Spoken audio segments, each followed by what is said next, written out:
Hello and welcome to the SBK World Cup Podcast. My name is Dan Levy and I'm joined as ever by Gary Pallister, Lee Sharp and Tom Williams. Now, if you're looking for the best odds on the World Cup, check out SBK. You can get £30 in free bets by signing up, depositing £10 and betting £10, 18 plus only, and please gamble responsibly. Now, we're going to start, of course, guys, with the semi-finals. We now know the finalists. Argentina are going to be taking on France for the World Cup final on Sunday. Let's start with the game from Wednesday evening, I should say. France against Morocco. The French finally ending that incredible Moroccan run in this tournament, and France booking their place in successive finals, the first team to do so since Brazil back in the late 90s. Now, I'm going to come to you, Gary, first. What was your impression of the French team? And were they just too much for Morocco, or were they kind of in a way, a bit lucky to just sort of seize the moments in this semi-final? Yeah, I think obviously helped them score in early doors. Changes the game plan for Morocco, doesn't it? I mean, they've been happy to sit in there, defend, go extra time penalties, whatever, and just frustrate teams. But they had to change the game plan after going behind so early, and give a really good account of themselves. I think they can be proud, obviously, of the way it went about this tournament. On another day, it might have been a different result if they'd had a little bit of luck. But this French team just seem to be able to get the job done, don't they? They've got the experience, the current World Cup holders, players who've been there, seen it, done it. It's ticking all the boxes for France at the moment. But yeah, I think Morocco, hats off to them to get to a semi-final and give such a good account of themselves. I'm sure their own nation is proud of them. And I think the footballing world is as well. Tom, we saw Morocco forced into that kind of early tactical change through injury. How do you think that affected them in this game? Yeah, I mean, we knew before the game that there were big injury doubts around Robin Saïss and Naïef Aguerd, and they were both named in the starting 11. But by the time the teams took to the pitch, there was no Aguerd. He obviously hadn't been able to prove his fitness. Saïss, you could see he had his thigh heavily strapped.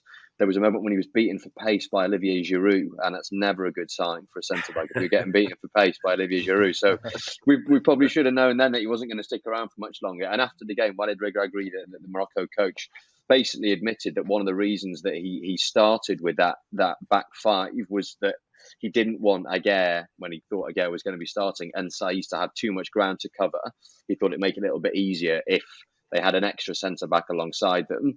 As it happened, the extra centre-back they brought in is the guy who's at fault for France's opener. So backfired pretty spectacularly. Then obviously Saïss had to go off as well. But I think to give credit to Regragui, he reacted well when he took Saïss off, replaced him with a midfielder. Morocco reverted to the back four in the system they've been using at the tournament to date and looked a lot better. But yeah, worst possible start for them, given the importance of clean sheets to the way they've been getting through the tournament. But to their credit, they did respond, and there was a good half an hour at the start of that second half where you felt like France weren't far away from conceding. Yeah, I'd just like to officially disassociate myself from the disparaging of Giroud there. Still, of course, on course to potentially be top scorer at this tournament. We'll talk about the opening goal quickly. Hernandez getting that first goal after great work from Griezmann again, and Mbappé was involved in that first goal. And then, of course, Mbappé with that kind of superb jinking run in the box and the ball falling to Mouani, who scored after just 44 seconds of being on the pitch as a substitute. Giroud hit the post in the first half from that chance Tom mentioned, and of course that stunning overhead kick from Morocco, which hit the woodwork as well. Let's talk about Mbappé a little bit, Lee, because Mbappé, very much considered the potential star of this tournament. Of course, we have Messi as well on the other side of the draw, who's putting in incredible performances. But he didn't get a goal this evening. He was involved in that second goal very heavily. What did you make of his performance? Because he was a bit of a mixed bag in some ways. So yeah, I think he was. The man's unplayable when he gets the bit between his teeth, and he picks the ball up and he's got a bit of space to run in. He's so big, fast, strong. He's just unplayable. And to see him make that jinking run in the box as well for the second goal, I think just goes to show, the talent, the quick feet, the ability, all that with the pace and power that he has. He's an incredible footballer, and he reminds me a little bit of Thierry Henry in his day. I think he has similar sort of traits, coming in from the left and beating people like they're not even there. And when you've got someone like that in your team, France are fortunate on stalling at the moment, but if if they can defend as a team and they've got him as an outlet, they've always got a chance in any game. So, what did you make of Mbappe's performance? Obviously, you watched French football very keenly. I mean, he did seem to really cause a lot of problems to the Moroccan side, but he wasn't perhaps quite as influential as you might have expected as well.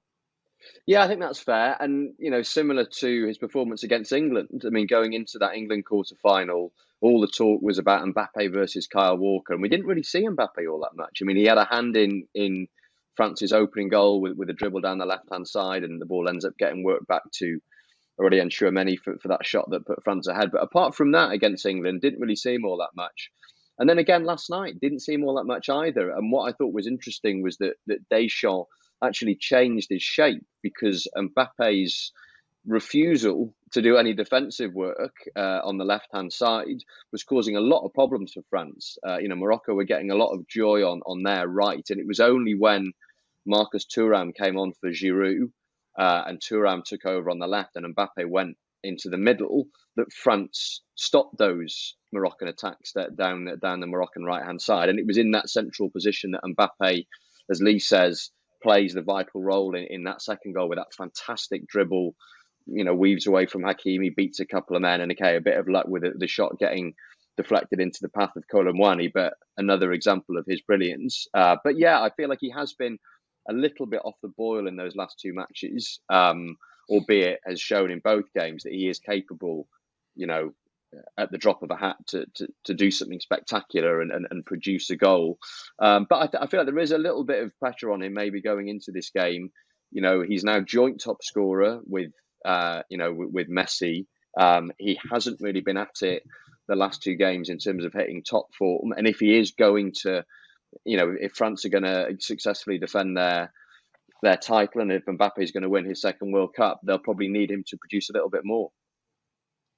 I mean, in many ways, he looked like, as he always does, he could just take people on at will. But he was the sort of victim of that stunning Sofiane Amrabat tackle as he chased him down, which I thought just sort of was an interesting contrast and kind of in some ways was a good expression of the way his game went, although he ultimately was on the winning side and had a hand in both of the goals. So hardly a poor performance. He wasn't credited, as far as I'm aware, with that assist. And this is important because, as it was explained on TV last night here in the UK, going into that final game between France and Argentina, Messi and Mbappe both on 5 goals. Now, the tiebreaker for the Golden Boot is assists. And Messi has 3, and Mbappe now only has 2. If he'd got that assist last night, he would have been level. So Messi with the upper hand there. As you said, Messi has more assists, and one of them came in that game on Tuesday night when Argentina managed to get past Croatia. It really was a kind of performance for the ages, I thought, by Messi and really by Argentina in many ways. Kind of iconic game with an iconic goal from Alvarez and that iconic run from Messi. What did you make of the Argentina performance on Tuesday night, Gary? I think it does remind you so much of '86 and Maradona, doesn't it? This Argentina side aren't full of superstars, full of workers, full of grafters, and you've just got that star sparkling in the middle of the park called Messi, and he's obviously really determined to etch his name into the history of football. Everybody's been talking about him. He can't be the greatest of all time if he doesn't win the World Cup. Well, he's trying his damnedest, isn't he, to prove everybody wrong. And he's almost virtually carrying the expectation and the hopes of a whole country on his shoulders. And he's delivering. He might not be at his best for PSG. Maybe he's waning a little bit. But he's finding the powers at this moment in time to empower his own side. And it's wonderful to watch. I'm a believer he's the greatest of all time. Him and Maradona are very similar in the way they can so easily beat people. And that assist for the goal the other night, it was mesmerising, wasn't it? I mean, the poor lads had twisted blood, as we used to call it. He turned in that many times and left him for dead, and then found the composure to pick the striker out and get the goal. So, wonderful football. Listen, as I say, I think maybe France are the better side, but I just think you're playing against an inspired Messi, and an inspired Messi is the most dangerous footballer on the planet, I would suggest. Yeah, I think it was Gvardiol who he kind of put in the blender for that goal, which is scored, of course, by Alvarez. Gary, did you ever play against? You're a bit too young to have played against Maradona, I'm assuming, unless you caught him. A bit too old to play again. Oh, Maradona! Sorry, I thought you were about Messi. No, I never got to play against. He was playing obviously around when I was young, but I never. Yeah, we weren't. I mean, we were banned from European football for quite a few years when he was probably coming at the end of his time. So no, he played in that famous Manchester United victory over Barcelona, didn't he? At Old Trafford when they came back from 2-0 down and won 3-0 at Old Trafford, and Robbo was carried off on the shoulders of the players and the fans. But yeah, listen, Maradona's goal against England before the hand of God is probably the most memorable World Cup goal ever. And that's what Messi can do. The way he goes past people. I think that's what every football fan in the world wants to see, the debate about Cristiano and Maradona and whatever. I think players that can do what Maradona and Messi do are just the best. I don't think Ronaldo can skip past players as easy as them two do. So, yeah, I'm glad I didn't play against Maradona. I'm certainly very pleased that I never had to play against Messi as well. Big lads and little lads don't usually operate too well together. All right. You might want to avoid your Twitter mentions for a little while, Gary, after those comments about Ronaldo not quite being at the level of those two. Alvarez is, I think actually quietly having a really, really good tournament, Lee. I mean, he's a young player at Manchester City. He's kind of stuck behind Erling Haaland in that City starting 11, but he's got 4 goals here. I mean, if he gets 1 or 2 in the final, he'll be right up there with the top scorers. That goal, it was a bit lucky at the final moments where it kind of bounced into his path, but it really was this kind of, I thought, quite an iconic semi-final goal where he just runs most of the length of the pitch and sort of pokes it home. What have you made of his tournament? I think he's just sort of a guy who clearly has a huge amount of potential, and he's just sort of patiently building his career behind a guy who also is, one of the stars of world football. I think he's had a fantastic tournament. I think he's sort of, because of Haaland, he's coming under the radar at Man City. But I think everybody's seen when he's played that he's a bit of a natural goal scorer, likes to put the ball in the back of the net. He got a little bit lucky, but sort of kept his composure while everyone was falling around him. Quite easy to get tripped up by something, but kept his balance, kept his eye on the ball, kept his composure, and put it in the back of the net. It was a great finish and a great, after an 80-yard run. So I think he's had a fantastic tournament, and he's a perfect four for Messi. Messi will find him in gaps. He likes to run in behind and get in on goal. So I think he's got the perfect creator behind him. All right, listen. Well, we know the final, Argentina against France. It's kind of a classic World Cup fixture, really, in many ways. Before we move on to that, Tom, do you just want to talk a little bit about this amazing run from Morocco? They've got the third place playoff to come, of course, on Saturday against Croatia. Third place in this tournament. I mean, they'll be deflated after going out, but I would have thought third place, that game, will mean a lot to this Moroccan side. Yeah, completely. I mean, it's the greatest achievement in the history of African football in many ways. They will forever be the first African team to make it beyond the quarterfinals, to get to a semi-final. None of us saw it coming. When you think back to our pre-tournament predictions, when people were trying to identify surprise packages, teams who might go deep into the tournament, there weren't many people who were picking out Morocco. I think Senegal, as reigning African champions, were seen as the most likely team from Africa to go deep into the tournament. And yet Morocco have done brilliantly. I mean, got out of a really difficult group, ahead of Belgium alongside Croatia. They knock out Spain, they knock out Portugal, and ultimately just came up short against France. And I think, what told against France was that the effort of sort of, putting their bodies on their line, sort of, game after game, eventually took its toll. But I think the images of those stadiums full of red-clad Morocco fans waving their flags, the players dancing around on the pitch with their mums after the matches, I think those will be some of the strongest images that we'll take away from this tournament. And you always want some element of novelty. You want some kind of surprise package, and I think Morocco were were a fantastic story, and particularly for a World Cup that had a lot of negativity around it at the beginning, it felt like a genuine sort of feel-good story. And I'm sure that Morocco team will be remembered, as long as those players live in their home country, and in the wider Arab region as well.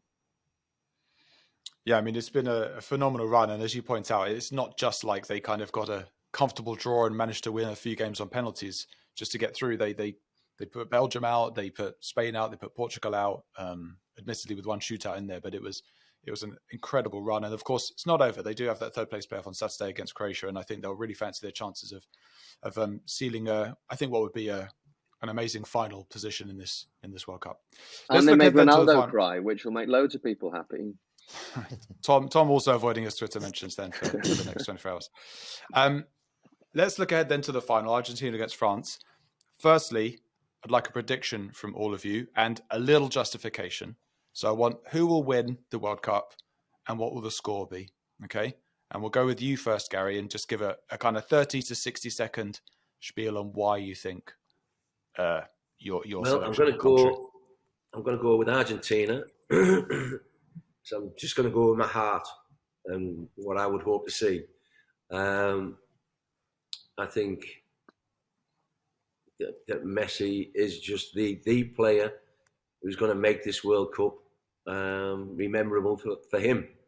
Not that he's egotistical. I think he just wants to cement his place in world football and history.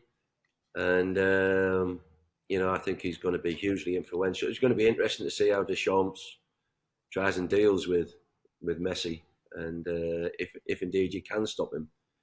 But as I say, I'm going to go with my heart, and I'm going to go for a 1-0 Argentina win with either a Messi assist or a Messi goal. Okay, you're making it specific. Messi's have a goal involvement.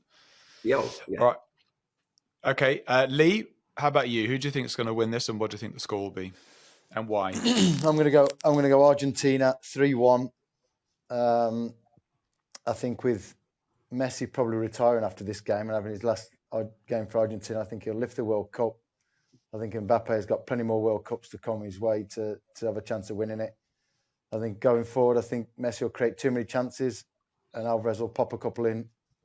And then as France are chasing the game towards the end, I think Argentina get another one just to seal it. 3-1 Argentina. Seems quite a bold prediction. All right, Tom, how about you? I don't feel comfortable betting against Didier Deschamps because he is such a winner, but I feel like Argentina will do it as well. I'm going to say 2-1 Argentina. I just think France have, they've rode their luck a little bit at this tournament so far. They'll need to go up a level if they're going to beat Argentina. Are they capable of doing that? I'm not sure. As the lads have said, all the kind of, the sort of force, the emotion behind Argentina wanting to get this trophy for Messi as well. I think Argentina will do it. It does seem that from the reports you hear from Argentina that they are kind of uniquely united behind the team in a way that hasn't really happened before in Argentina going into a big tournament like this. So it would be a stunning turnaround given the 2-1 defeat to Saudi Arabia in that first game, of course. I think there's also an argument that, the odds have it very, very slightly in France's favour. I think there's an argument that Argentina, like France, haven't dominated any games really. And, it was a very strong win in the semi-final to win 3-0. But I think France still have some more in the tank and could kind of pull something out. What's the view in France at the moment, Tom? How are the French kind of viewing the performances so far and the prospects of retaining the World Cup? I think what gives people in France encouragement is the feeling that France have rediscovered the recipe from the 2018 World Cup. Because since then and now, Deschamps has tried to sort of evolve this team. We brought Benzema back, and Benzema would have been, a starting player at this tournament had he not picked up that injury a few weeks before the first game. He has sort of tried to make France a slightly slicker prospect, and has ended up just kind of falling back on what he does best, which is, we're solid at the back. We're quite happy for our opponents to have the ball, but when it comes to the crunch, whether that's in our penalty area or the opponent's penalty area, we make the right decisions and we come out on top. And that's basically what we've seen from France so far. I think that's given France a lot of encouragement. I think the fact that despite despite the fact they're without, Benzema and Paul Pogba and N'Golo Conte and Luka Hernandez, that the players who've come in for those players have generally all, stood up and performed. I think there's a feeling as well that, as I alluded to in my previous answer, if France are going to win the tournament, they will have to be better against Argentina than they've been so far, because they won't be able to get away with things. We spoke a little bit about the fact that left side of the France team is so porous. That is where Messi does a lot of, his most impressive work. That's where he did a lot of the damage against Croatia, notably with that fantastic assist for Julian Alvarez's second goal. And that is a problem area for France, in that Mbappé doesn't defend. Theo Hernandez is an extremely attack-minded left-back. If Adrien Rabiot is able to play, which I think he should be, despite the fact he missed the game against Morocco due to illness, that will play a big part, or it should play a big part in France, sort of keeping things tight in that part of the pitch. But yeah, I think there's sort of an optimism with France, that there's a sense that, that they know what they're doing, they know the terrain, but they haven't been all that impressive. And can they carry on just endlessly repeating this sort of 2018 formula, or will they ultimately get found out at some point? Perhaps the obvious answer to dealing with that left-hand side issue of Messi is Antoine Griezmann, who's been kind of stunning throughout this tournament and in a role that we're not familiar seeing him play in. Listen, let's move on to looking sharp. Lee, we're going to get your player who's impressed you the most since we last spoke, which was on Monday, of course. So player from the semi-finals who really stood out to you. I'm actually going to pick a Moroccan player. I'm going to pick Boufal. I think Nice. a couple of times I've seen him now, and he's rapid. He goes past players. He's direct. I really like the look of him. There's also another lad, I can't remember his name, that played in midfield for Morocco. It was a close one, but I thought I'd pick Boufal in the end. Okay. Boufal, of course, perhaps underwhelmed at Southampton. Scored a few stunning goals, though, however. And he's been excellent in this tournament. All right. So listen, we're going to move on to take on Pally with the predictions for Argentina ringing in our ears. You all gone for Argentina in that final. So we'll see how that works out. But I do think that, well, I have a feeling France might do it, but there you go. We'll see how it turns out on Sunday. So listen, take on Pally. We had a 10-8 lead to Tom going into the previous round. Now, I have to tell you that we had Argentina against Croatia for both teams to score, which Gary said yes to.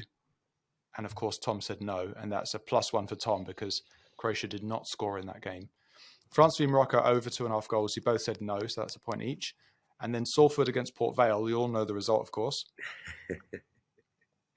The game was postponed, so that one's cancelled out. So Tom still leads 11-9, actually.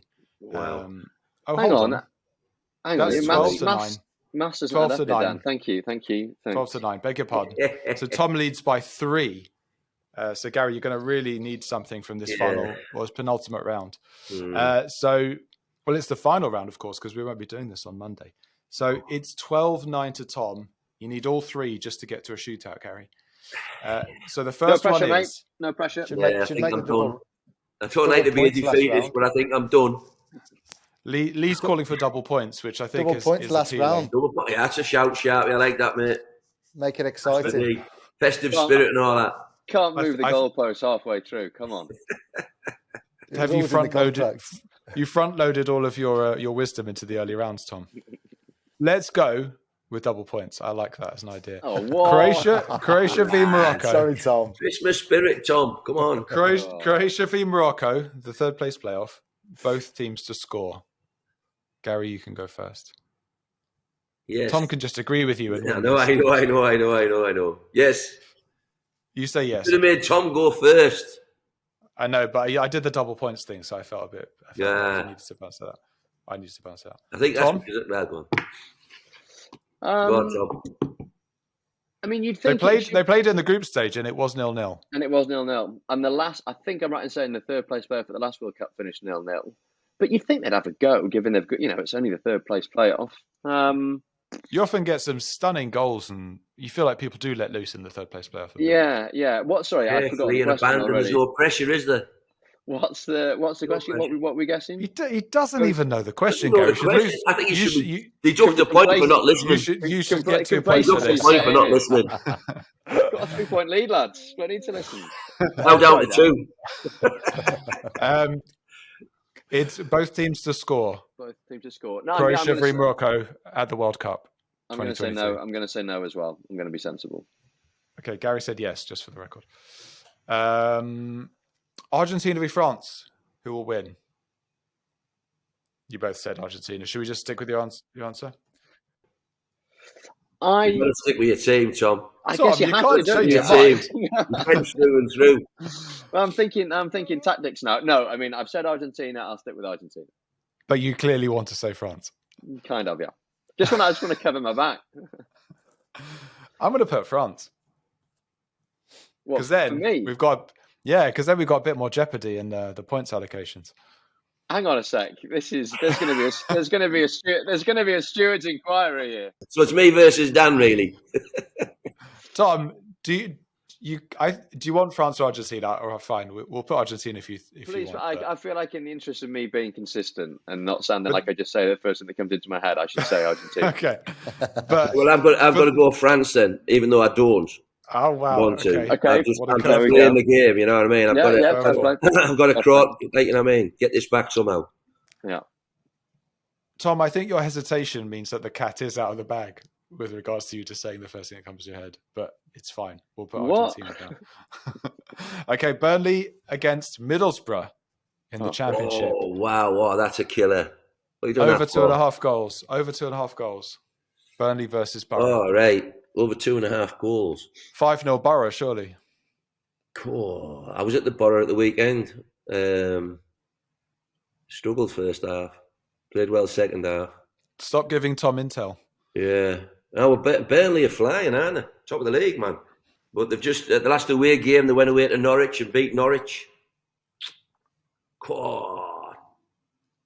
Over 2.5 goals. I'm going to say no. I don't think it'll be over 2.5 goals. Okay. Tom? I'm going to say yes. Burnley score a lot of goals, don't they? So I'm going to say yes. Okay, well, pleasingly, we've got 3 different answers, or 3 differing answers from you both. Which means that, hey, with the double points in action, Gary could turn this around. 12-9 to Tom so far, as we go into that final round of Take on Paddy. All right, listen, we're going to finish off then with what we've all been waiting for, the Gary Pallister special of Who's the Sharpest Pal?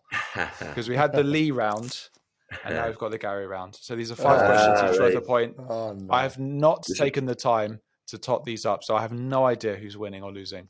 But we'll figure that out before the last pod on Monday. So, the Gary Pallister special. On the 17th of November 1993, a date I think we'll all have etched in our memories, England played against San Marino. Gary was playing for England against San Marino, and I want you to tell me the final score in that game. Lee first. 7-1.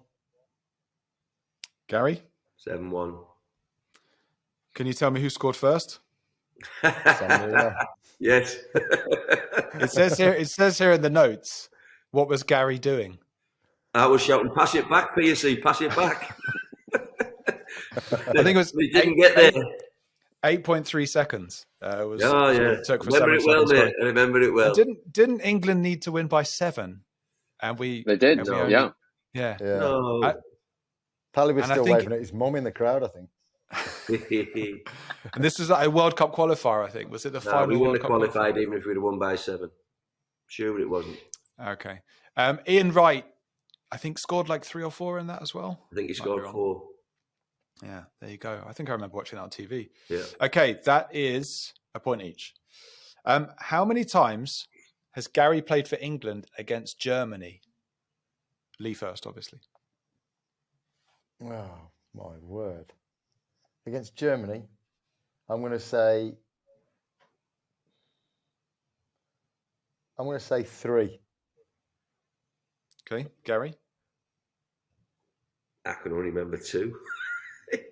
I hope it's 3 now, and you can't even remember playing against them. I know. I played against them in America. I played against them at Wembley. Definitely didn't play against them over in. Did I play twice against them at Wembley? I mean, seeing as it's your own life, I'm going to have to push you for an answer, Gary. I'm going 2. Okay, you're right. It is 2. Wow. Hit I'm the afraid post. There you go. Lee has hit the post there.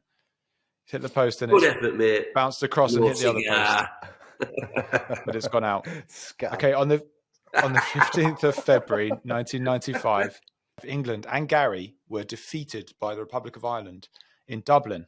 Now, who was the opposition manager for that game? Lee first, obviously. 1995. Mm-hmm. Jack Charlton. Gary, do you know who the opposition manager was?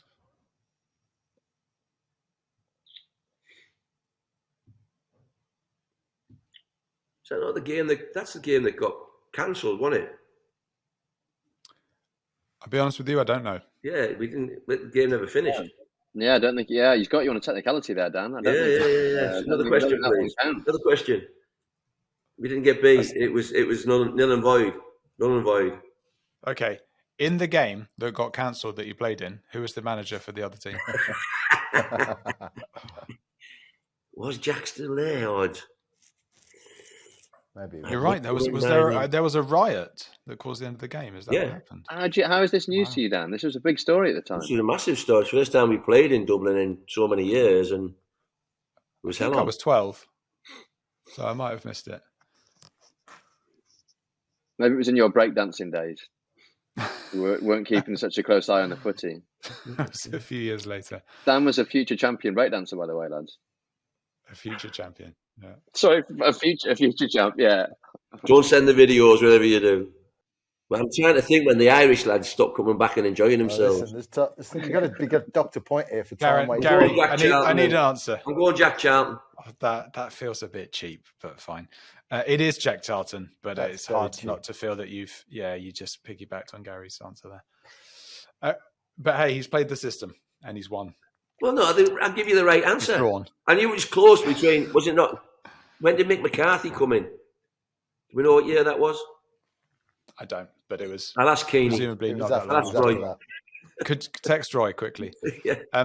How many goals did Gaza score for England when both Gary and Lee were on the pitch? How many goals did England score while me and Lee were on the pitch? Did Gaza, Paul What did Gaza score when we were on the pitch? How many goals did Gaza score for England with Gary? Are you counting England B games? Or just full international caps? Huh? Full international caps only. Full international caps. How many goals did Gaza score while me and Lee were on the pitch? Lee's got to go first, doesn't he? Because it's Gary's life, even though this is about both of you. No. Well, yeah, I mean, you can, and I can just give the same answer, can't I? All right, Gary's got to go first for that, yeah. Come on. Gary. I'm trying to be fair here. Shoot myself in the foot. You are. No, you're a good guy. Gaza, how many goals did he score when we both played? He wasn't on the tour to America. Tom, do you want to have a guess? I'm going to guess one goal. Okay. I'm stuck. I'm thinking 0 or 1. Okay. I've taken one. Which so one I'm going to go 1 as well with Tom. Shouldn't have gone to Tom first, should I? It's just everyone's going to say No. 1. Lee? All right, that was 0 or 1. Say 1. Okay. I'm wondering if he actually did score. I'm thinking 0. You know what? Yeah, I'm thinking 0 or 1, Sharpie. Yeah, I'll go 0 just to try and get a point. Okay. The answer was 1. It was a 3-0 win between England and Poland on the 8th of September in 1993. Against who, sorry? Who was it? Against Poland in a World Cup qualifier. 3-0 win. World Cup 94 qualifier. 3-0. Which famously we didn't make because Gary was waving to the crowd when San Marino scored the first goal. We got robbed against Holland. Koeman should have been sent wasn't off. it? Yeah, Bergkamp scored, didn't he? Okay, and finally, I've managed England and also managed an opposing international side that played against Gary Pallister. Gary McAllister? Oh, no. The amount of people who call me Gary McAllister. Special guest. It's taken 7 episodes. Yeah, he's here in the studio. Big England fan, of course. I've managed England and also managed an opposition international side that faced Gary Pallister in 1993. Who am I? I've managed England and also managed an international side that played against Gary Pallister. Who am I? I'll go with Roy Hodgson. Lee? Yeah, I'd have to go Roy Hodgson. I should have gone to Lee first, shouldn't I? It is Roy Hodgson. Well done. Yeah. Who did he manage against you? Do you know? Switzerland. Switzerland, yeah. I'm going to check that. It's not actually here. Producer Adam's getting lazy. So we don't even have the answer. We will have the answer. But we don't As long as have his Wikipedia's up to date, we're going to have the answer. It was Switzerland. I know me onions, me. Finland came way, way further down the line. Yeah, so there you go. No idea who won that, but we'll top the numbers. I think up it was the me. last pod. Okay, you would think that. It should be you because it was. Yeah, win one. You're older, you should be wiser. He wasn't old enough to play against Diego Maradona, unfortunately. Listen, guys, we're going to leave it there because I'm sure you've all got things to be doing, not least feverishly preparing for the World Cup final, which is coming up on Sunday. You've all said Argentina to win, so we'll see what happens. But thanks again to Gary, Lee, and Tom. And don't forget, we'll be back on Monday to review the final, review the whole World Cup. And it will be the final episode of the SBK World Cup podcast, of course. So thanks for tuning in to everyone. And we'll speak to you on Monday.